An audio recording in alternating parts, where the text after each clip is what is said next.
we see that Mr. Xi, from today's vote, continues to stack China's top leadership with his allies. Mr. Li Qiang being seen as a trusted aide of his. No doubt, we have to note that Mr. Li still received an overwhelming majority of about 2,950 votes of the delegates. But what was also noteworthy is that there were 3 who voted against Mr. Li taking up the premiership and 8 who abstained from the vote. And this is in contrast to the unanimous vote that President Xi had received yesterday when he was re-elected for a historic 3rd term. And analysts I've spoken to said that these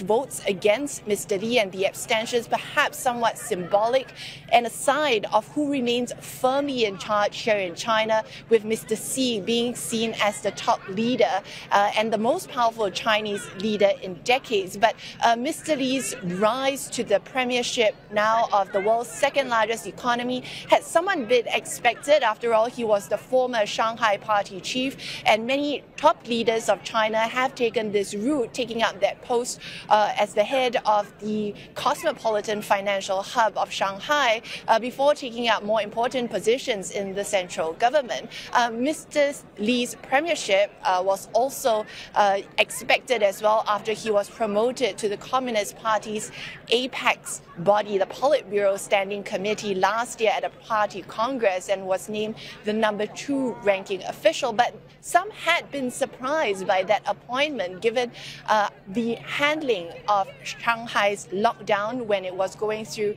when it was trying to contain the spread of COVID-19 in the city. There was unhappiness over how that was handled, and some had questioned whether this would affect Mr. Li's political ambitions. But clearly it has not, as one of the key criteria that observers have said, as it's becoming very clear as these top positions are being formalized, is that Mr. Xi is looking for loyalty and trust in filling the people, in lining up the people that are closest to him, that will make some of the most important decisions for the country as well. Also, a bit of a surprise was that Mr. Li has not had experience in the central government or as vice premier, which had typically been a requirement for those taking up the premiership since 1976. But now observers are saying that now Mr. Li has secured the post, he will have to prove himself to the Communist Party members and to Chinese citizens, as he has to steer